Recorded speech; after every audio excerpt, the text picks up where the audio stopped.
கிறிஸ்துவுக்குள் பிரியமானவர்களே, இந்த நாளுக்கான மாலை நேரம்னா அப்போஸ்தலனாகிய பவுல் ரோமருக்கு எழுதின நிருபம் 11வது அதிகாரம் 28வது வசனம். ரோமர் 11:28, ரோமன்ஸ் 11:28. சுவிசேஷத்தை குறித்து அவர்கள் உங்கள் நிமித்தம் பகைஞராய் இருக்கிறார்கள். தெரிந்து கொள்ளுதலை குறித்து அவர்கள் பிதாக்களின் நிமித்தம் அன்பு கூறப்பட்டவர்களாய் இருக்கிறார்கள்.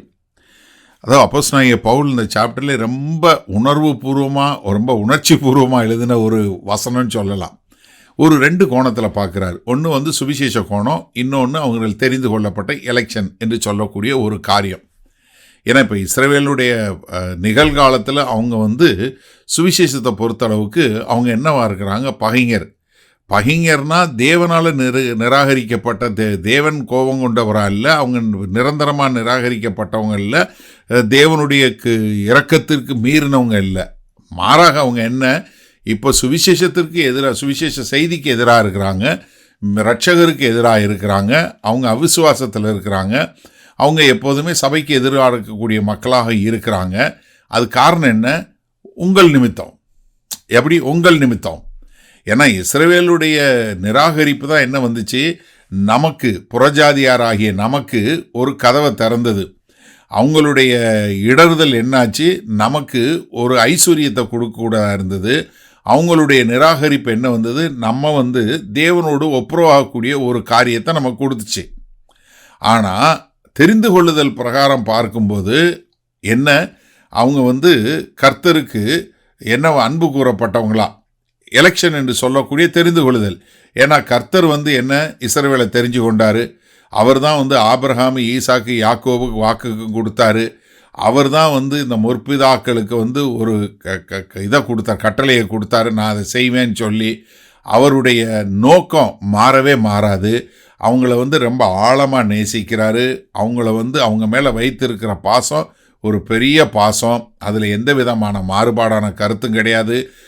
உபாகமம் 7வது அதிகாரம் 7-8 பார்க்கும்போது நம்ம பார்க்குறோம், இருக்கிறதுலே நீங்கள் கொஞ்சம் பேராக இருந்தீங்க, ஆனாலும் நான் உங்கள் மேலே அவ்வளவு அநாதி சிநேகம் கொண்டேன் அப்படின்னு சொல்லக்கூடியதா.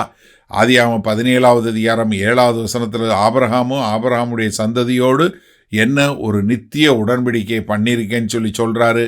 ரோமர் 9வது அதிகாரம் 4-5 பார்க்குறோம், அவங்க கூட தான் உடன்படிக்கை, அவங்களுக்கு தான் வாக்குத்தத்தம், அவங்களுக்கு தான் முற்பிதாக்கள், இப்படி எல்லா காரியமும் சொல்லி கொடுக்குறாரு. அப்போ என்ன, இந்த ரெண்டையும், அதாவது ஒரு தேவனுடைய சுவிசேஷத்தையும் அங்கே பகைங்களையும் குறித்து சொல்லும்போது 2 காரியத்தையும் சொல்கிறாரு. இந்த நிகழ்காலத்தில் இஸ்ரவேலுடைய அவிசுவாசம் என்னவா இருக்குது, சுவிசேஷத்திற்கு எதிராக இருக்குது. ஆனால் தேவனுடைய நித்திய திட்டத்தில் என்னவா இருக்குது, இஸ்ரவேல் கர்த்தரால் தெரிந்து கொள்ளப்பட்டவங்களாகவும் அன்பு செலுத்த கொள்ளப்பட்டவங்களாகவும் அவர்கள் மறுபடியும் எடுத்து கட்டப்படக்கூடிய மக்களாகவும் இருக்கக்கூடியதை பார்க்குது. அப்போ இங்கே பார்க்கும்போது 2 கண்ணாடியில் பார்க்குறாரு. ஒன்று சுவிசேஷங்கிற கண்ணாடியில் பார்க்கும்போது இஸ்ரவேல் என்ன எதிர்த்து நிற்கக்கூடியதாக இருக்குது. ஆனால் தெரிந்து கொள்ளுதல்ங்கிற கண்ணாடியில் பார்க்கும்போது என்ன அன்பு செலுத்தக்கூடியதாக இருக்குது. ரெண்டும் ஒரே மாதிரி ஒரே நேரத்தில் இருக்குங்கிறதா இது உண்மை. சரி, இந்த நாளில் இந்த வசனத்தை நம்ம எப்படி எடுத்துக்கொள்வது? ஏன்னா இஸ்ரவேலுடைய இப்போ இந்த நிகழ்காலத்தில் இருக்கக்கூடிய அவ்விசுவாசம் தேவனுடைய உடன்படிக்கையை மாற்றி போடலை. இப்போ இஸ்ரவேல் தேசம் சுவிசேஷ செய்திக்கு எதிராக நிற்பது புறஜாதி மக்கள் ரட்சிப்புக்குள்ளே வருவதற்கு ஒரு வசதியாக இருக்கக்கூடிய ஒரு காரியத்தை பார்க்குறோம். அதே சமயத்தில் இஸ்ரவேல் மேலே உண்டான தேவனுடைய அன்பு என்பது அவர் முற்பிதாக்களுக்கு கொடுத்த வாக்கு தத்தத்தில் நிறைவேறின ஊன்றப்பட்டதாக இருக்கக்கூடிய ஒரு காரியம் இருக்குது. அப்போ நம்ம என்ன கற்றுக்கொள்ளணும்னா, நம்மளும் ஜனங்களை பார்க்கும்போது இந்த 2 விதமான கண்ணாடி மூலம் பார்க்கக்கூடியதா. ஒன்று இப்போ அவங்க இருக்கக்கூடிய எப்படி இருக்கிறாங்கங்கிற பார்க்கறது, இன்னொன்று தேவனுடைய நோக்கம். எப்படி இப்போ அவங்க இருக்கக்கூடிய காரியம், இன்னொன்று தேவனுடைய நோக்கம். இப்போ யாரோ ஒரு சிலர் தேவனை வேண்டான்னு சொல்லி நிராகரிக்கக்கூடிய மக்களாக இருக்கலாம். ஆனாலும் அவங்க தேவனுடைய நித்திய திட்டத்தில், தேவனுடைய கண்ணாடியில் பார்க்கும்போது திட்டத்தில் அவங்க கர்த்தரால் நேசிக்கப்படக்கூடிய மக்களாக இருக்கலாம்.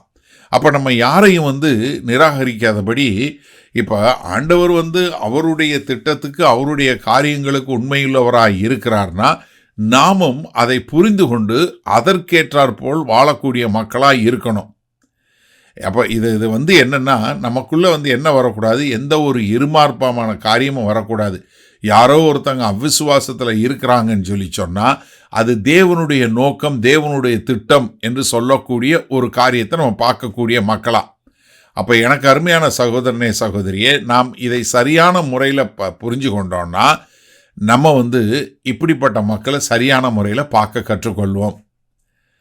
வல்ல பிதாவே, இதோ இந்த நல்ல நாளிலும் இதோ எங்களுக்கு ஆண்டவரே, நாங்களும் ஜனங்களை பார்க்கும்போது அவர்களுடைய நிகழ்காலத்தையும் தேவனுடைய திட்டத்தையும் என்ன என்பதை பார்க்கக்கூடிய ஒரு இரு கண்களை, இருவிதமான கோணமான பார்வைகளை எங்களுக்கு கொடுக்க வேண்டுமாய் வேண்டுகிறோம். சிலர் இன்றைக்கு உங்களை நிராகரித்தாலும் ஆண்டவரே, உம்முடைய அநாதி தீர்மானத்தில் அவர்களுடைய பங்கு என்பதை காணக்கூடிய ஒரு நல்ல ஒரு வெளிச்சத்தை எங்களுக்கு கொடுக்க வேண்டுமாய் மீட்பரும் இரட்சகருமாகிய இயேசு கிறிஸ்துவின் மூலம் ஜெபிக்கிறோம் வல்ல பிதாவே, ஆமேன். கர்த்தர் உங்களை ஆசீர்வதிப்பாராக. நாம் நாளை காலை தினசரி தியானத்தில் சந்திப்போம். Good night.